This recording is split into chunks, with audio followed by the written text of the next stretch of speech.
going to send them to the candidates so you can see everything that's on the minds of the voters. Okay.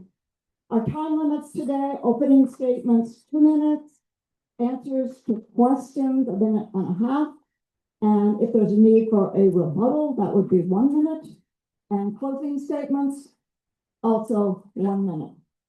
Our candidates are Judd Ashman, Allison Erickson, and Zola Shaw. And now I will turn things over to our moderator, Jack Hogan. All right, thank you, Ellie. Thanks everyone for showing up. Candidates, we're going to begin with opening statements. How about now? Yeah. Okay, all right, great. We're going to begin with opening statements, starting with, I believe the candidates have agreed with Mr. Ashman. All right. Good afternoon, everyone, and thanks to Ellie and the D17 team for hosting us today, and to all of you for being here and being engaged.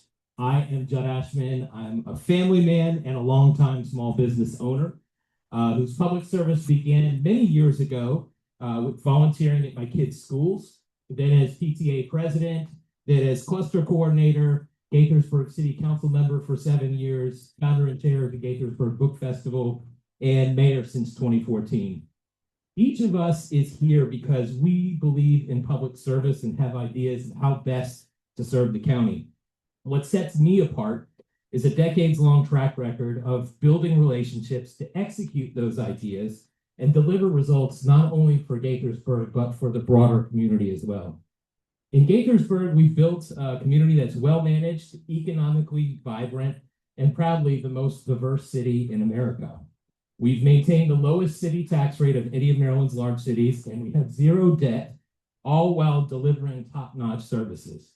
When that big snow and ice storm hit us in January, we had every street and every neighborhood plowed in 14 hours, and I want to bring that kind of efficiency to the county. I want to grow our economy to create good job opportunities and raise county revenue so we don't have to raise your taxes as our current leadership is proposing. I want to make it easier to build the housing that we need here so our kids and our workforce can afford to live in this county. I want to invest in and make improvements in public safety and education and all of the other fundamental services that we're here to deliver for you. I am all about making your quality of life better and keeping Montgomery County moving forward. That's what I've been doing in Gaithersburg, focusing on practical solutions over politics. I have a long record of success, and that's what I'll bring to the county council. I'm here to ask for your vote, and I look forward to the conversation. And before we go to Ms. Erickson, just as a note, Alan will hold up a 15-second mark and then stop for each of the candidates. Make sure on first. Okay. Good afternoon. I'm Allison Erickson, and I'm running for Montgomery County Council because I think we need leaders who are ready for anything. After I was fired from USAID's Disaster Preparedness and Response Office last year, the first thing I did was meet with senators on Capitol Hill with other federal workers. We raised concerns about program cuts like weather monitoring, infectious disease research, providing care to Americans with disabilities, and pandemic preparedness. What I saw is Republicans who refused to listen to us and Democrats who were not willing to fight for the programs their constituents rely on. Local governments are seeing how these cuts are impacting our neighbors and our communities, and that's why I'm running for local office.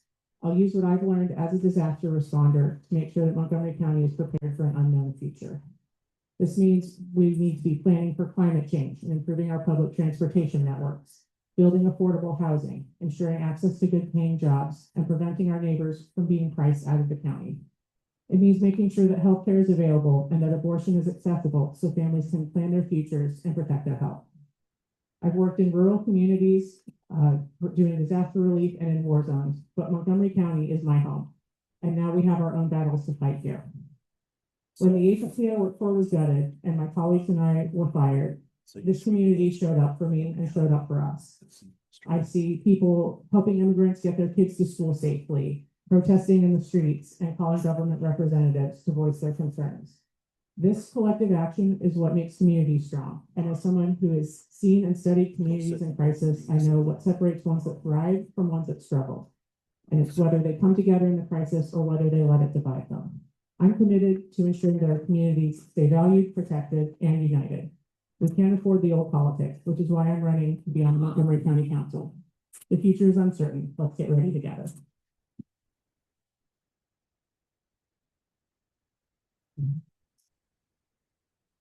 Thank you to the District 17 Democratic Club, the banner, and everyone here. This is what democracy looks like, and I'm so proud to be a part of it.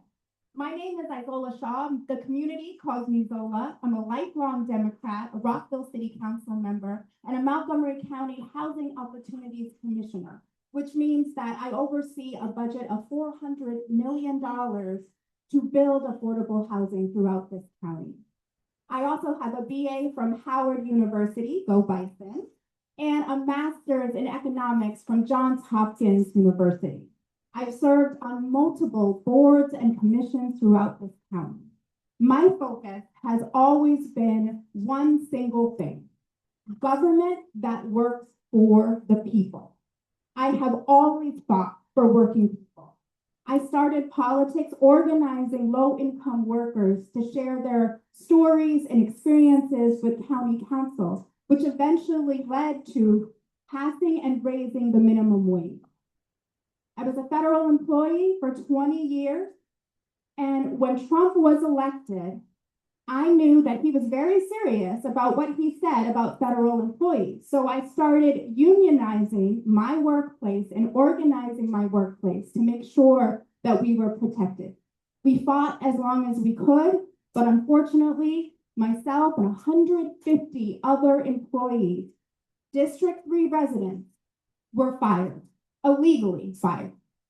So let me be clear. Even though we are in a blue county, we must protect ourselves from this administration.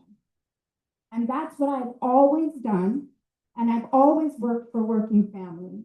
And that's what I plan to do.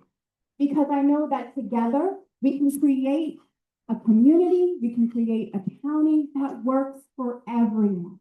Thank you.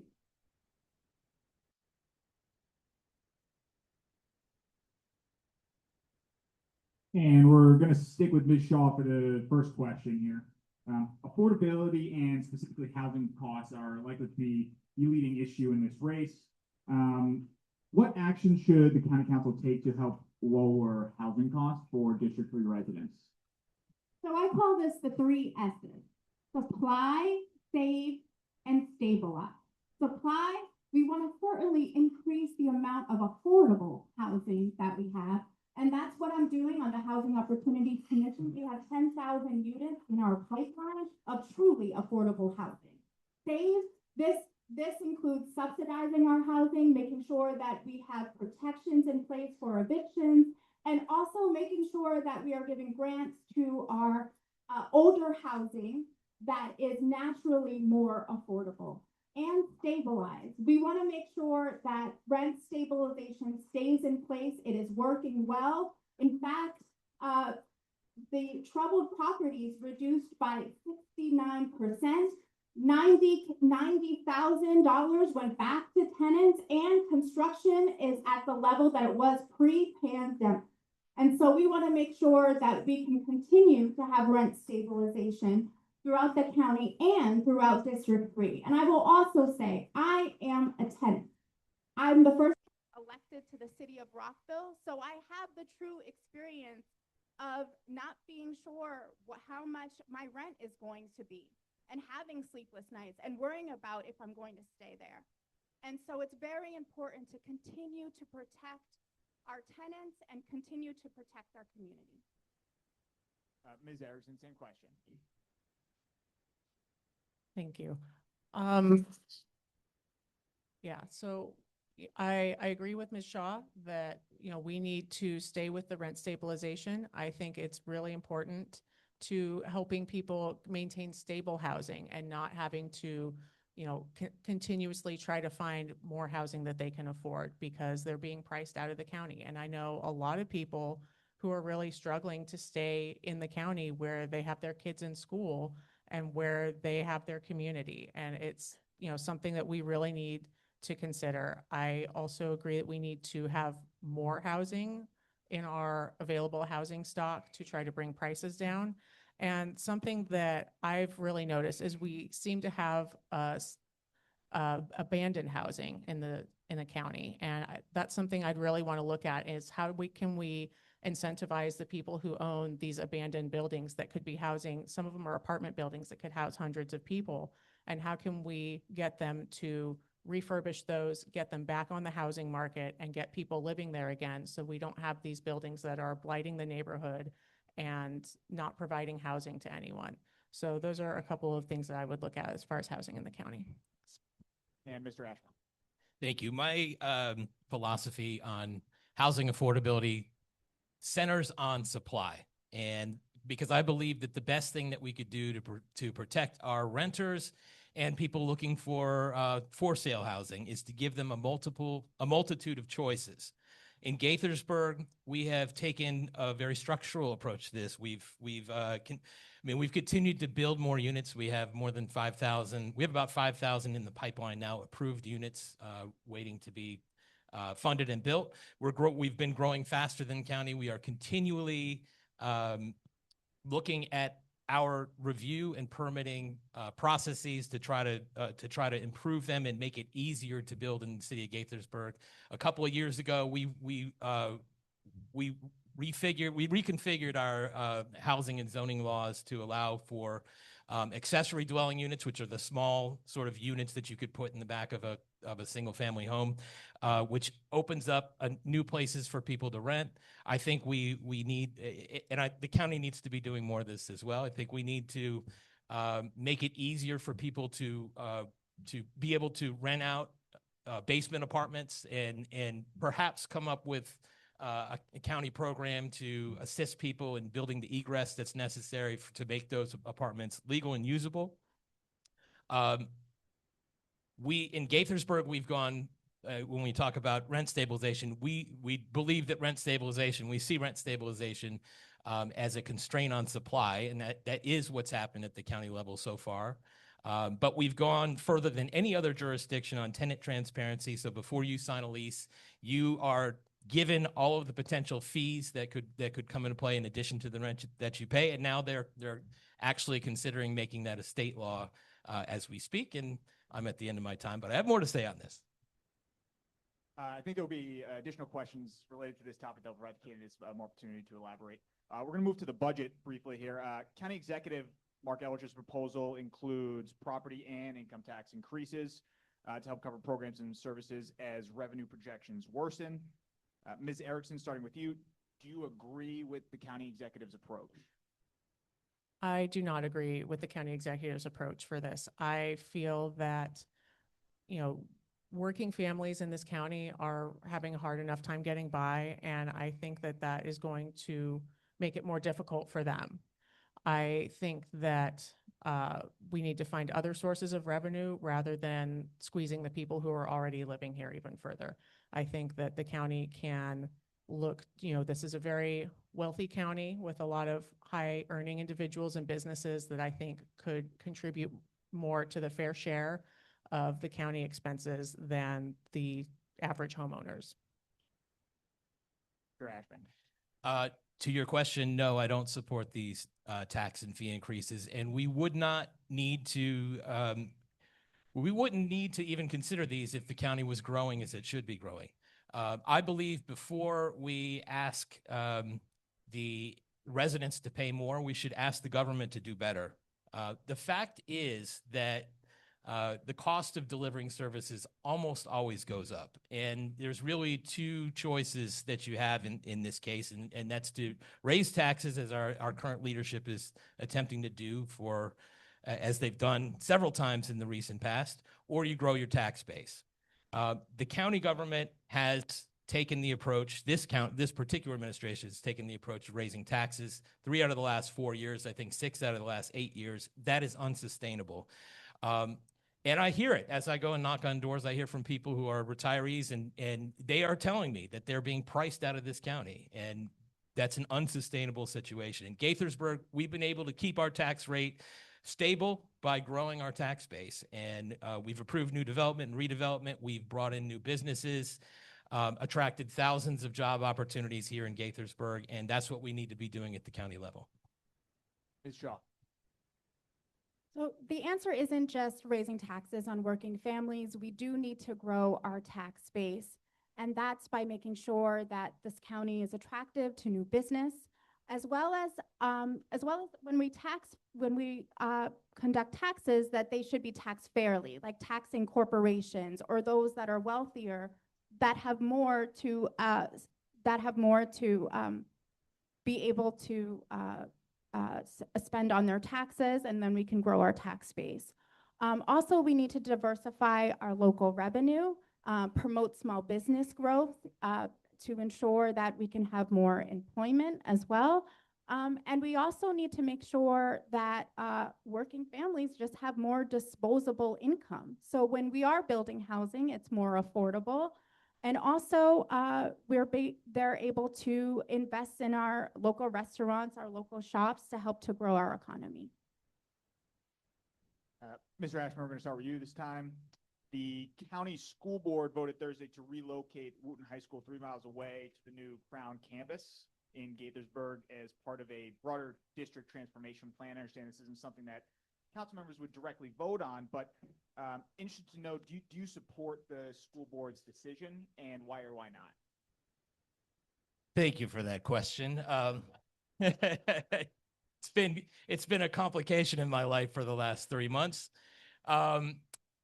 Yes, the city of Gaithersburg position, where we started in October with the superintendent sort of dropping a bomb on us and saying that we're going to open Crown as a holding school and none of our kids are going to get to go there, to where we are today.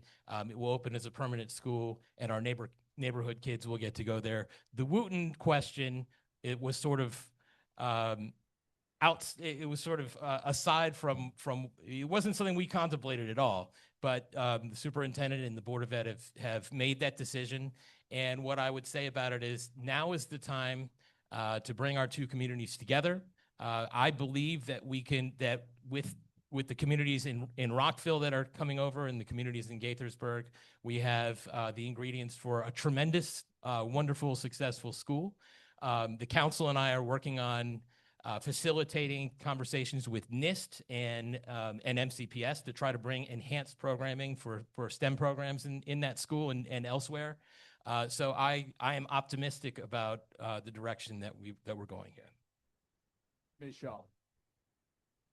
I absolutely do not agree with closing Wooten. This puts a hole in our community. We have been asking for years to put Wooten back on the capital budget to make sure that it gets the fixes it deserves. My colleagues and I, we have been unequivocal. We have sent now 3 letters to the Board of Education and to the superintendent in advance of last week's decision to not close Wooten and to get all the fixes it deserves. We need a walkable school in our community. Wooten is one of the best schools in the country, never mind the county. There are thousands of families that are going to be hurt by this decision. And let me be clear, I want Crown to open as quickly as possible.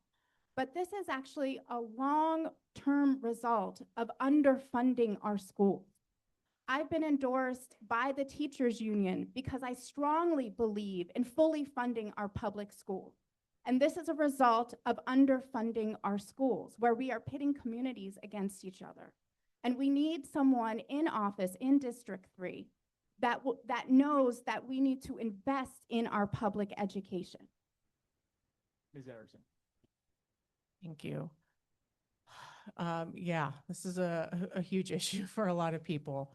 I believe that given the safety concerns, as I understand them on the Wooten campus, I believe that the move to Crown with the same staff and largely the same student base is probably the best available option. The school is the community that learns and teaches there. It's not the building or the name of the school. And I think this option provides some stability to that community with a safer learning environment.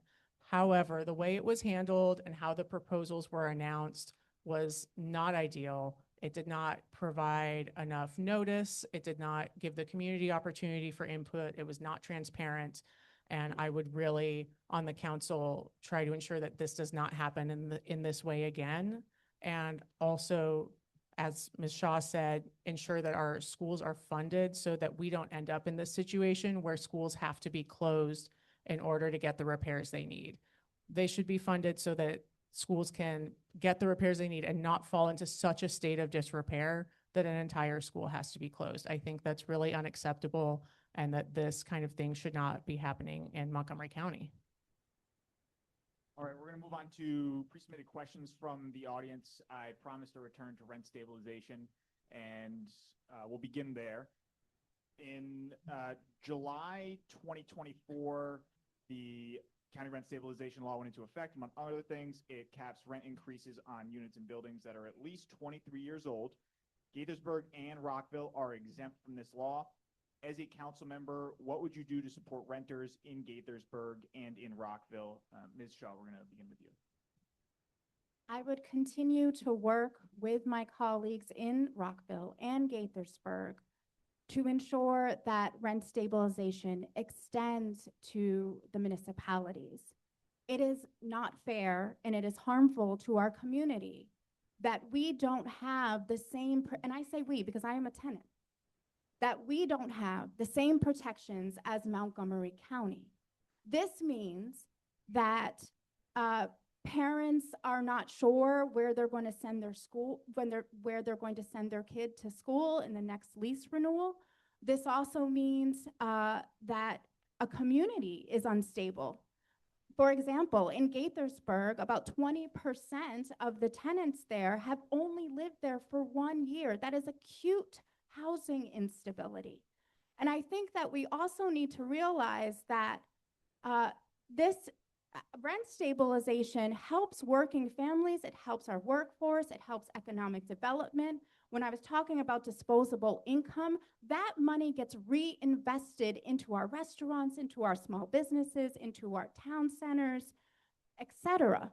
And so we really do need to make sure that we are continuing to work. And I appreciate all of the tenants' voices that came out, hundreds of tenants that shared with their local elected officials how much they need rent stabilization. And so I think it's really important that we as leaders know what the people need and follow that. Ms. Erickson. I agree. I think that rent stabilization needs to be equitable across the county. I think it is unfair that people in Rockville and in Gaithersburg are paying county taxes and not receiving the benefits of the county policies.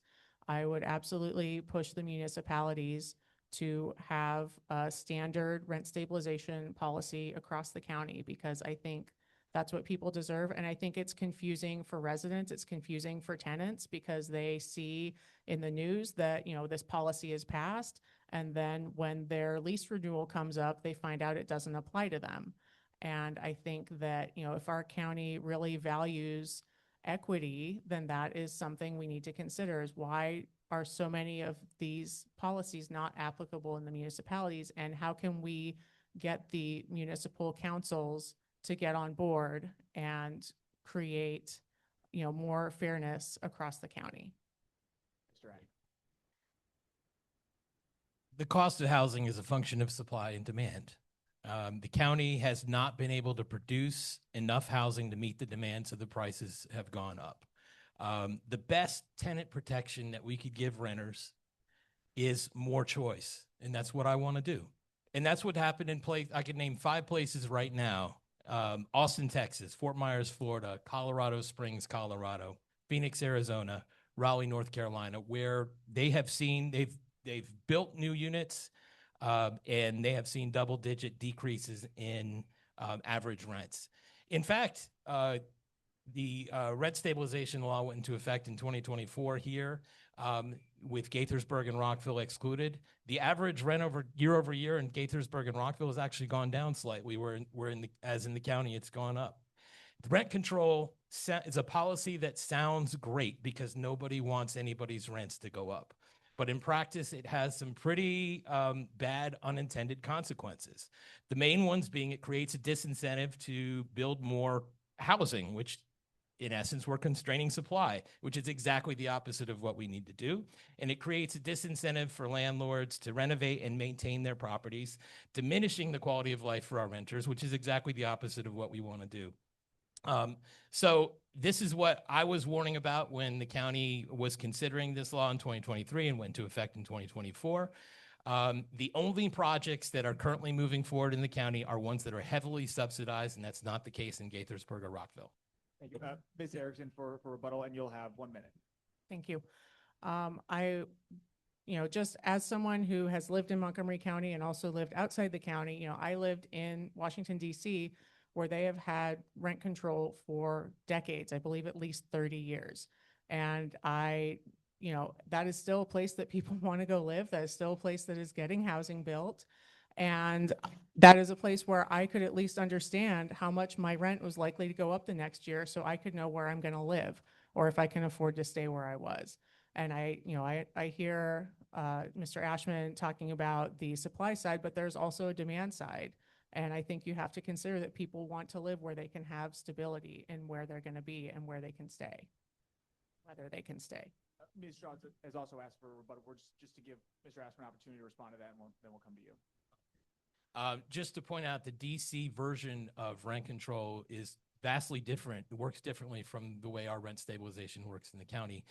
For them, I believe there's a year, it might be 1975, if I remember correctly. Rent control applies to buildings built before then. Whereas, and everything else, anything that is planned to be built or built since then, it doesn't apply to. So it's a lot less constraining than the version we have here in Montgomery County. Ms. Shaw, you have 1 minute. I just wanted to share in regards to conditions, the rent stabilization bill is actually tied to decreasing the amount of troubled properties within Montgomery County. So the troubled properties decreased by 70% because they ensured that you cannot raise rent if you don't fix your property. So it immediately decreased by 70%. So the rent stabilization bill actually improved people's conditions for tens of thousands of community members. And just to note, in Austin, Texas, there was a large decrease in population, and there was an increase in supply, but a large decrease in population. So that's why the cost of housing dramatically decreased. And I will also say too, Mr. Ashman, I think it's important that we're not blaming working people for the reason why we don't have increased housing. I think we should blame it on Donald Trump because Donald Trump increased interest rates, the cost of housing, and tariffs. And by the way, he laid off tens of thousands of our members in this community. Thank you, Ms. Shaw. Yeah, to be clear, I'm not blaming any working people for this. This is a simple sort of economic fact of life. And the other thing I would push back on is code enforcement. I understand that the county law does tie code enforcement to its rent stabilization, but there's no reason why those two have to be married. We do fantastic code enforcement in the city of Gaithersburg. In fact, I was out just recently doing an inspection of rental units with our group, and I'm very proud of the way that they conducted in the condition of the rental units in our city. All right, we're going to move on to another question from the audience. Two of you up here are Gaithersburg residents, one from Rockville. Two are elected officials in your towns. As a District 3 council member, and Ms. Erickson, we're actually going to begin with you here. What would you do to ensure that you represent Gaithersburg, Rockville, and Washington Grove equally? That's a really good question. Just props to whoever sent that in. Yeah, so I think that there are a lot of similarities, particularly between Gaithersburg and Rockville, being both municipalities, and a little outside of the county jurisdiction. But I think that more than being a resident of Gaithersburg, that I can represent all three of these areas. I am, just, I'm just a normal person. I'm trying to run for office. And, I'm dealing with a lot of the issues that a lot of our other residents are facing, trying to find employment, trying to afford housing.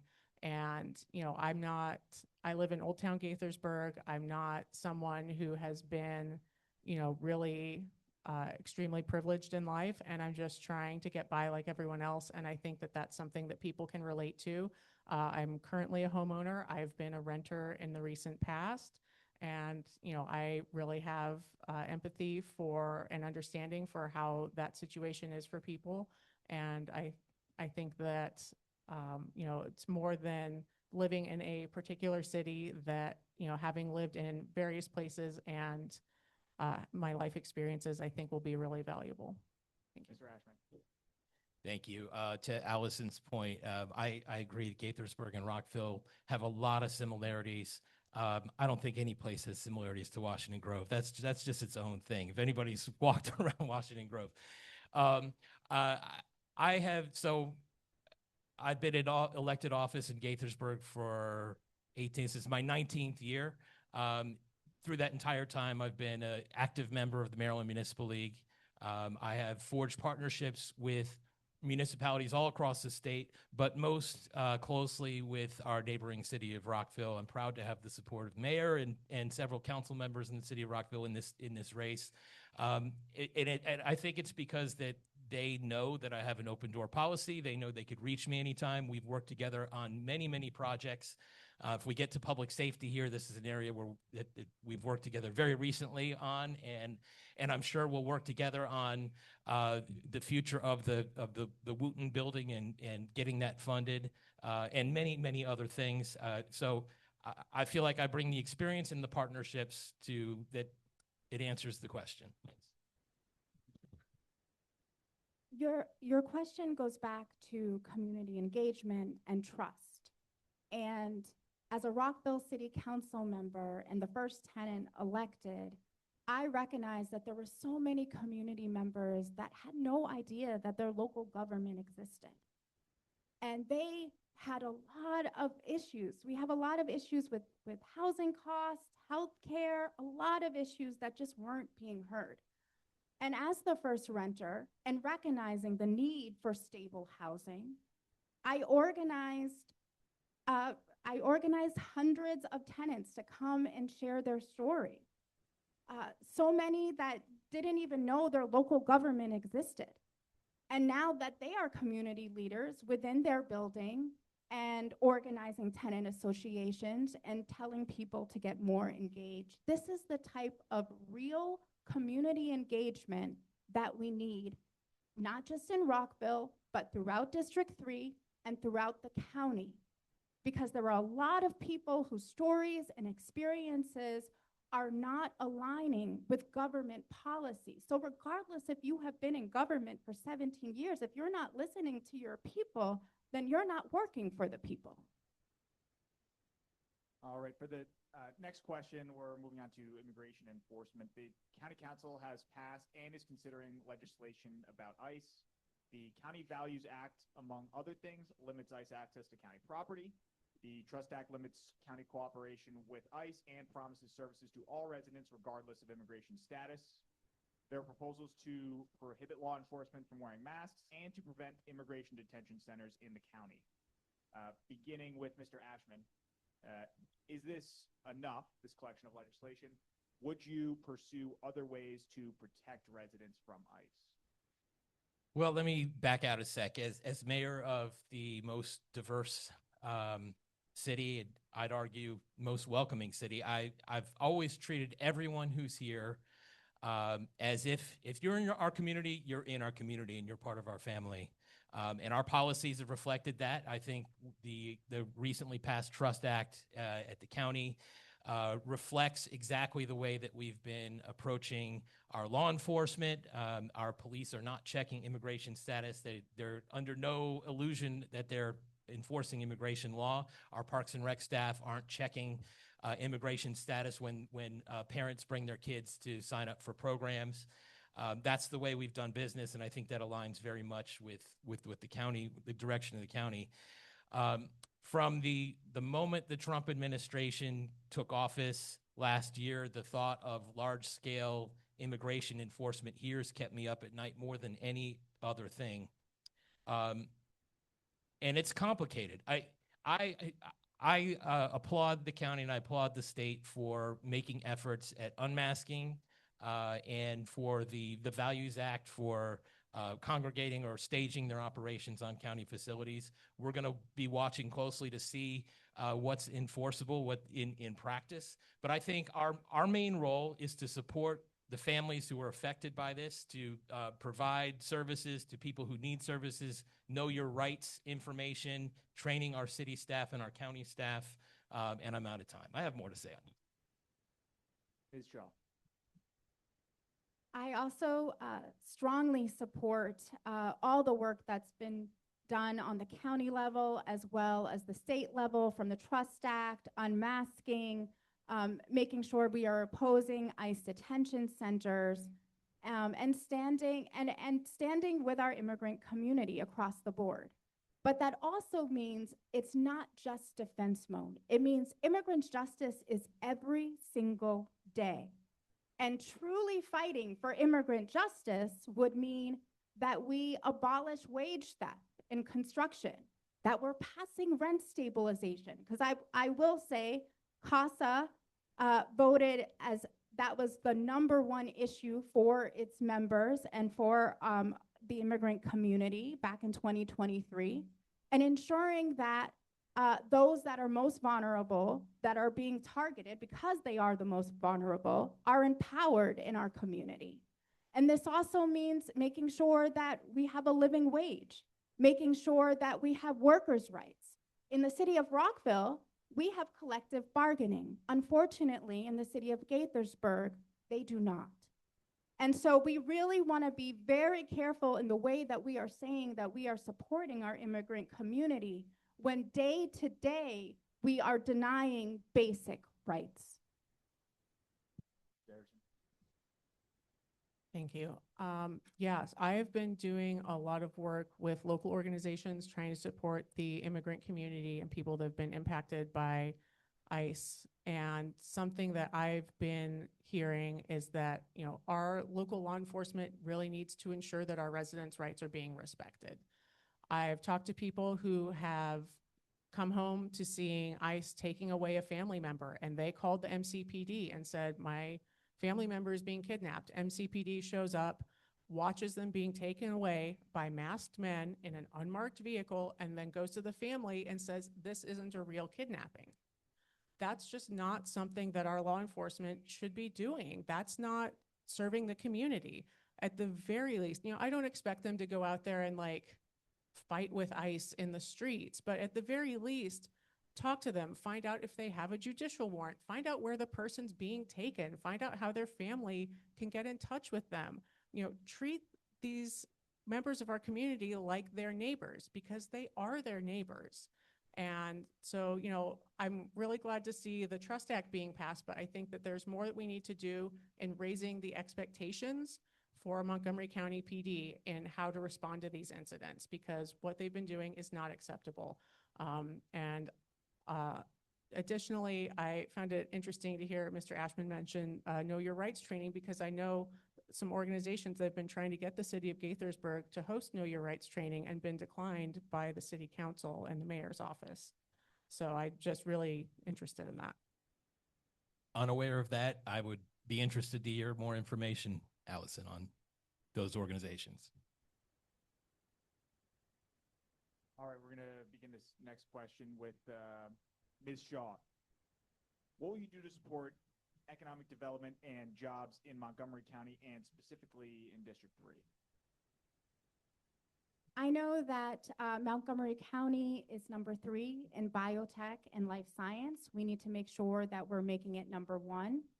And this will also provide opportunities for former federal employees to have jobs, as well as making sure that we are streamlining our business permitting process as well for our small businesses. It should not take a year to start your business, to start your dream. Also, we need to invest in education and our workforce. I was just with the carpenters and I met with them and they showed me their new training center. And there are a lot of opportunities for students if you're not able to go to college for trades and apprenticeships and more training.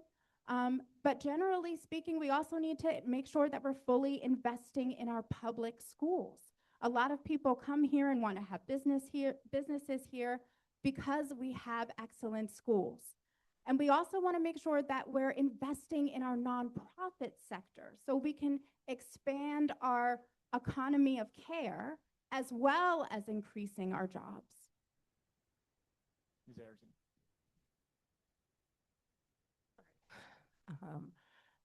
Thank you. Yeah, so for jobs and economic growth, I will really push to streamline the permitting process in the county, make it easier for people to start small businesses here. I've been talking to voters and heard from a number of them how long and how onerous the permitting process is.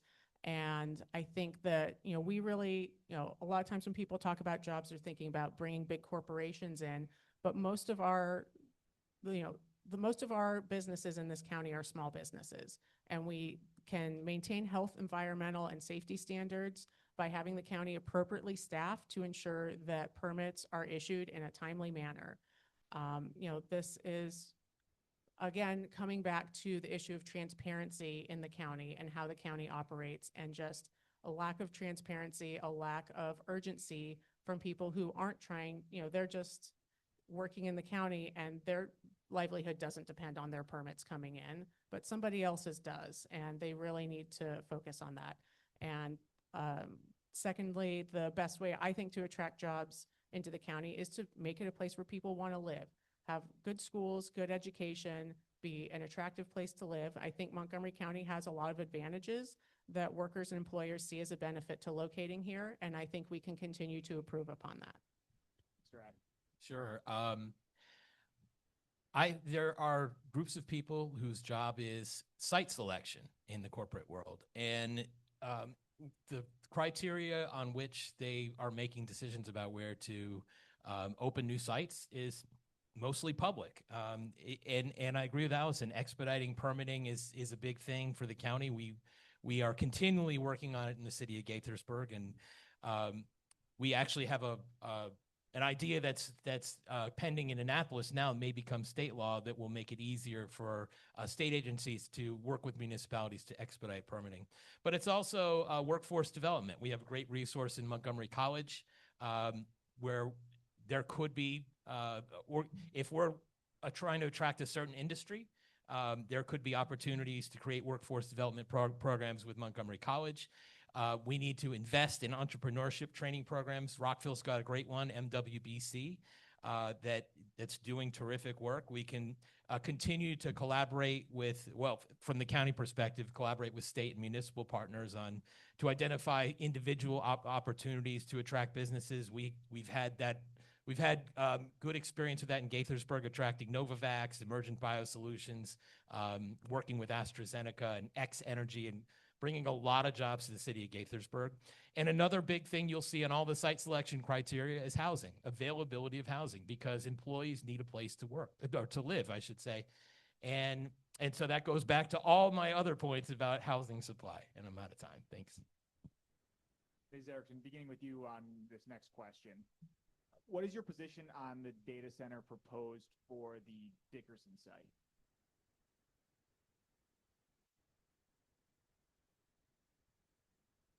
I can't find my notes. That's fine.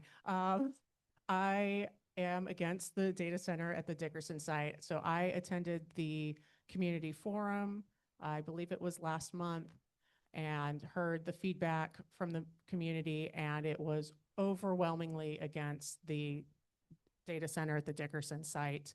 I believe that the data centers do not provide any economic benefits, or do not provide enough economic benefits to counteract the environmental damage that they create and the impact on energy costs that it creates for the rest of our community. So yeah, I heard, I think only 2 people at that event spoke in favor of the site. And we had a lot of people speaking against, many of whom did not seem like the kind of people that are, often coming to county council forums. And they were really, really dedicated to fighting this site. And I really respect how many people came out to speak out about that. Mr. Ashman? I'm glad you specified that it's at the Dickerson site, because I think there are very few, if any, other potential sites in Montgomery County where something like that could be. But it'd be a very, I won't dismiss it out of hand. I would just say it'd be a very steep hill to climb for me to approve a data center. They'd have to pay their own way. They'd have to generate their own energy so as not to affect or raise electricity rates for all the rest of us ratepayers, which is currently happening, although not from within Montgomery County. We'd find ways to not harm the environment. To Allison's point, there are ways to do this. It's a question of whether they want to make that investment or whether we require them to make that investment, but it's possible to do. And to your point, Jack, about it being in Dickerson, it'd have to be in an industrial zone like that, or some sort of non-residential area so as not to diminish the quality of life for residential neighborhoods. The downside to data centers is clear. They suck up a lot of energy. They can be harmful to the environment. I get that. And they've raised our rates. And one thing I'm hearing as I'm knocking on doors is about electricity rates. So that's a real thing. But it's not, the data centers that are raising our rates are located in Loudoun County and Ohio and other places that are served by the same generators that we are. And so we're paying the price, but not getting any of the benefits from it. If there was a way to satisfy all of these conditions that are pretty strict conditions, but if that could happen, then I could support it. Shaw? I would want to put a pause on this decision, just to make sure that we can get the information from the state. I know on the state level, they're doing an impact study. We want to make sure that there is a realistic framework where we're managing energy demands as well as protecting the environment. And we should also bring labor to the table. I know there's jobs, there's a concern about jobs, and we have high unemployment. So we also need to make sure we're bringing labor to the table. And so overall, I would just want to get as much information as I can about this, about data centers, and also continue to hear more from the community. Mr. Ashman, beginning this next one on your end, Montgomery County is often described as a difficult place to start and grow a small business. Is there more the county government could be doing to support them? Certainly. And I got to this a little bit in a previous question where I talked about programs like Rockville's MWBC. There's another, which I think stands for Maryland Women's Business Center, although it's not strictly for women-owned businesses. It's for anybody. I've spent some time with these people, and these are really good programs. I've been a small business owner for close to 30 years, and I understand how difficult it is to navigate all of the different rules and the fees and the permits that you need to get. And groups like that are really sort of taking you by the hand and taking you through that process. I think the time is particularly ripe right now with all of the federal employees who've been laid off, because there's a tremendous amount of talent and knowledge that's out there. And I have to imagine that there are a number of people who are going to want to start businesses and become our next employers. The county should be investing in programs like MWBC. There's another one out of College Park. That's what we should be doing. Ms. Shaw?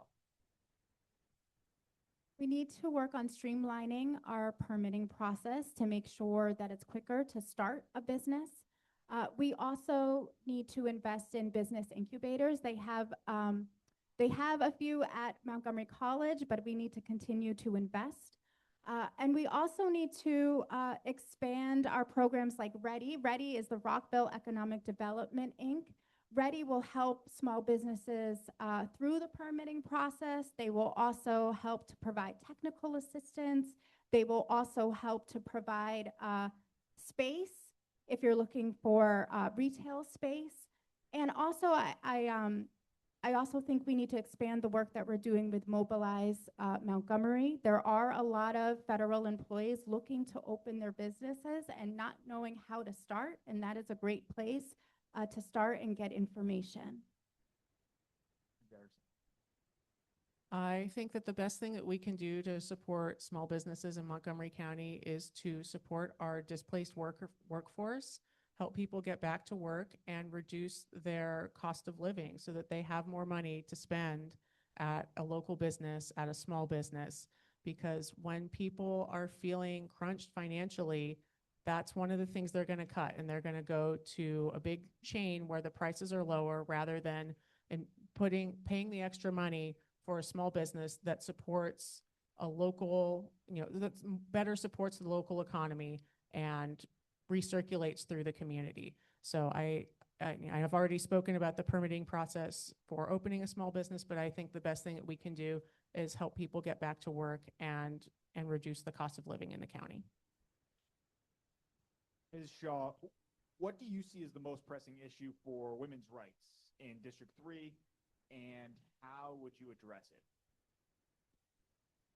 Housing. Housing is the most pressing issue for women's rights. So about 50% of community members who are getting evicted are, for the most part, people of color. And those people are overwhelmingly women and children.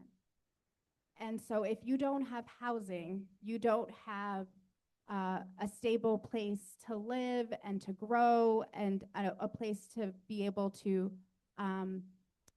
in terms of your schooling, this also impacts education and public health. So I would say it goes back to housing costs, which I think this is an issue for almost everyone, but particularly for women. Women don't have equal pay, so we have a less amount of money, disposable income, and less amount of money that we can spend on rent. Women are statistically more cost burden with housing. And so I think housing being the root of your home, being the root of the way that you grow, I believe it all comes back to housing. Ms. Shaw has already covered housing pretty well, so I'll let that one sit. In addition, I think that one of the pressing issues is access to affordable childcare. And, just cost, again, I have to keep coming back to cost of living in the county. Women's gains toward equal pay actually declined last year. And, when people are trying to look at, taking a new job when they're going to have to pay for childcare, and I don't understand why, but they usually look at the wages that the woman is going to be earning to determine if they can afford to take the job and still pay for childcare out of those wages. And so, if we can't find well-paid work, then women aren't going to find equality in this county. If they can't get work, pay for childcare, and afford to live here, the math doesn't work. And so I think that's the most pressing issue, is access to childcare and access to good paying jobs. I think they're both on to some good points, but I wanted to jump on the childcare part, because a couple sessions ago, our District 17 delegate Julie Plakovich-Carr got a bill passed that creates a tax credit opportunity for home-based daycares, and it gives the county, which adopted it, and the municipalities the opportunity to apply this tax credit, and we're looking at it right now in the city of Gaithersburg. I agree, it's a tremendous cost and a big burden on people, and so I'm gonna agree with everything that's been said here, but just wanted to jump on that point. Ms. Erickson, beginning with you for this next one, can you suggest ways to expand affordable housing options for seniors in District 3?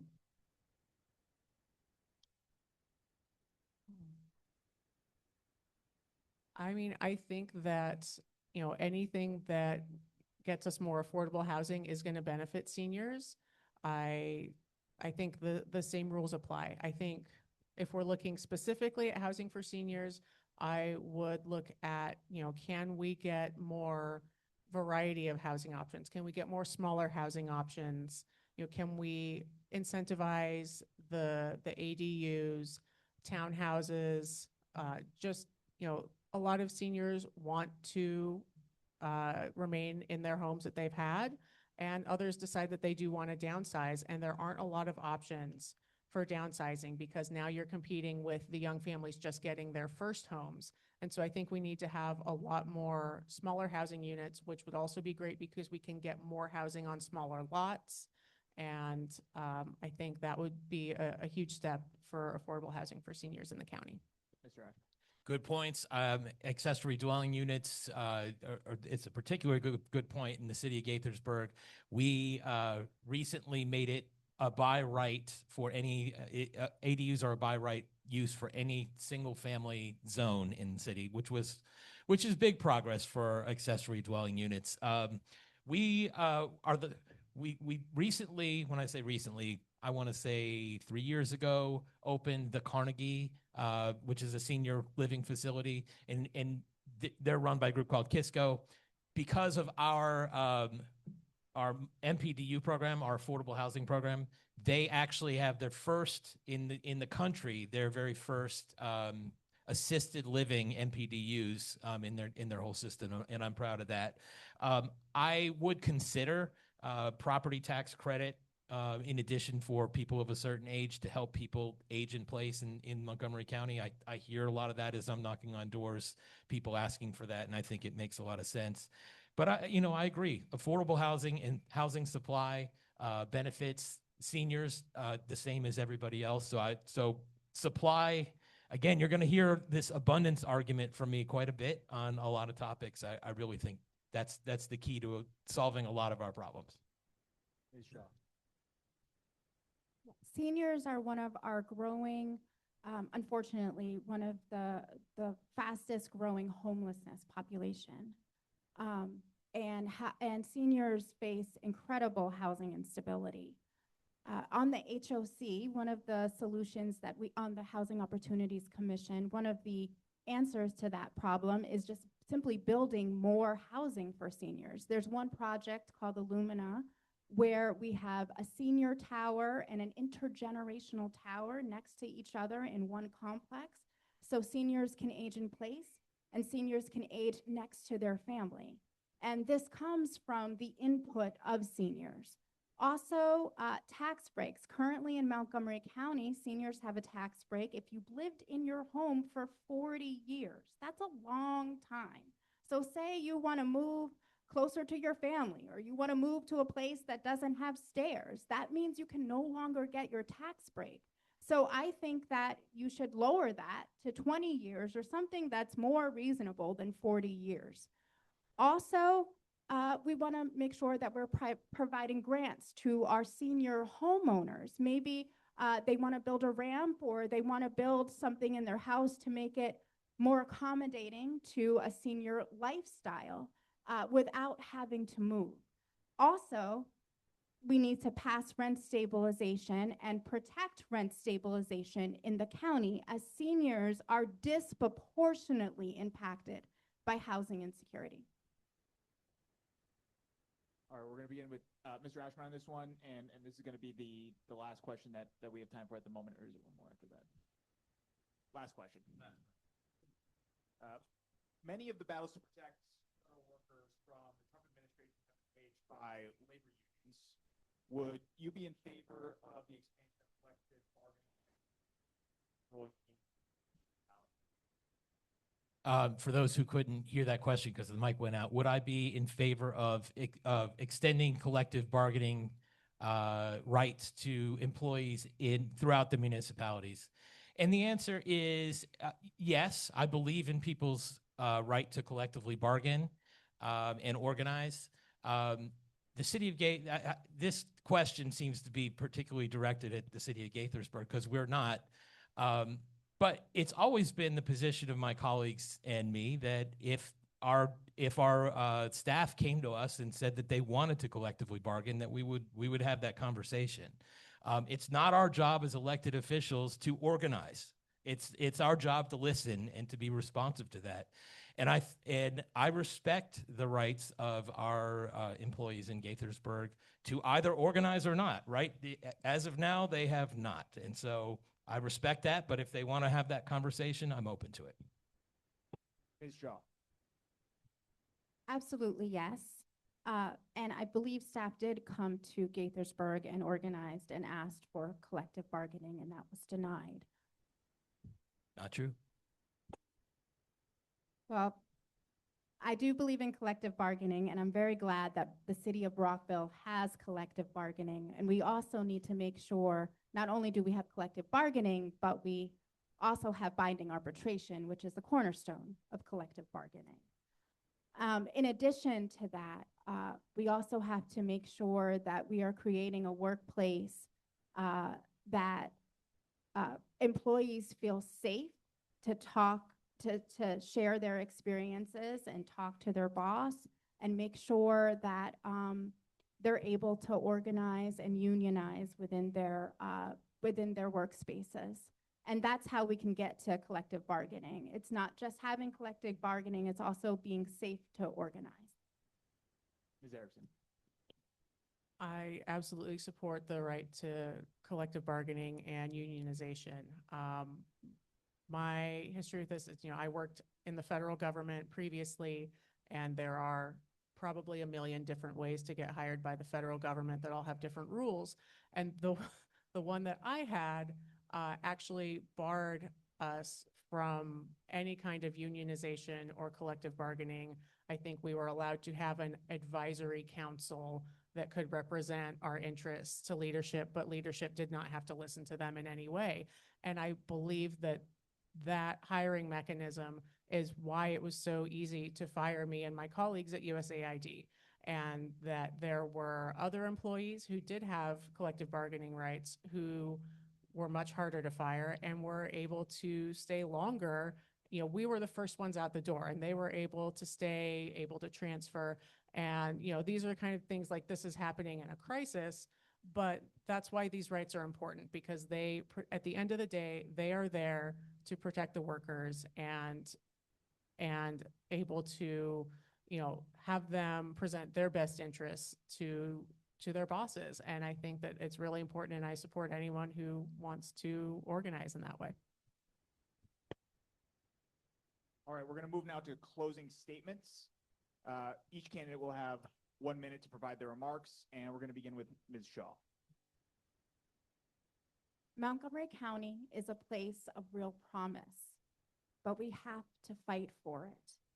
And as you've heard this afternoon, I am willing to fight for working people, regardless of if establishment is against me, if the federal government is against me. I am willing to fight for working people because I am here to serve them. And first and foremost, I know firsthand how it feels to lose my job. Like several working families in this county, I am living the crisis while governing. And second, I will deliver real results. I have built thousands of affordable housing units. I've also worked to make sure people are connected with the resources they need and workers have rights.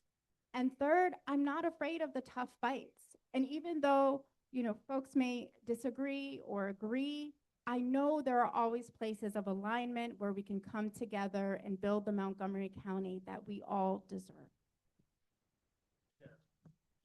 Thank you.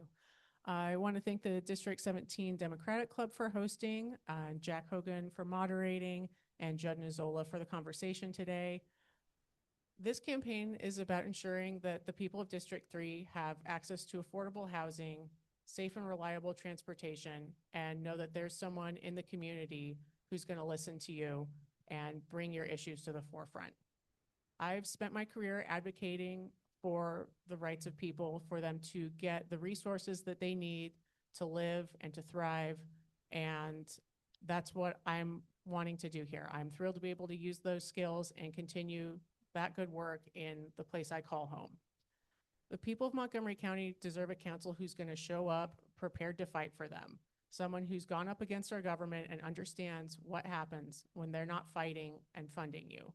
That's why I'm running.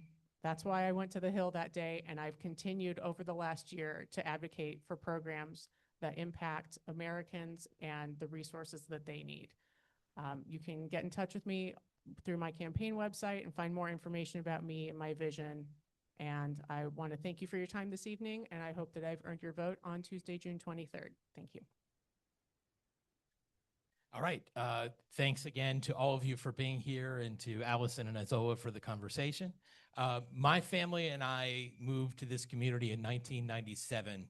We did not know a soul, nor did I have a sense at that time that I'd ever want to run for office. But friends that we made along the way helped introduce me to what wonderful things a good local government can achieve.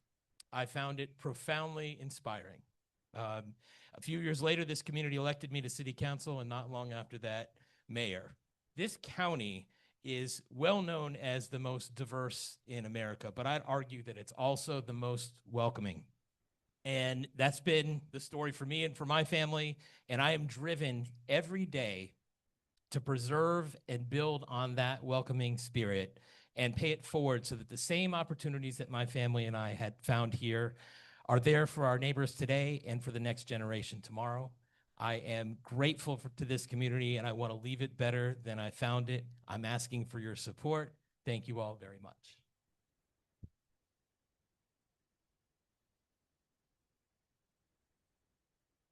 I want to say thank you to our three candidates, to Jack, our moderator, to everyone who helped put this on, and to the elected officials and other candidates who are here in the room. We will have a link for YouTube, and I will get that out. If you RSVP'd, I'll send it. And you can, if you didn't RSVP, come see me. I'll give you my contact information. Please stick around for more conversation. We've got the room for about another half an hour. Now and there's refreshments in the back. Let's give everybody a big round of applause.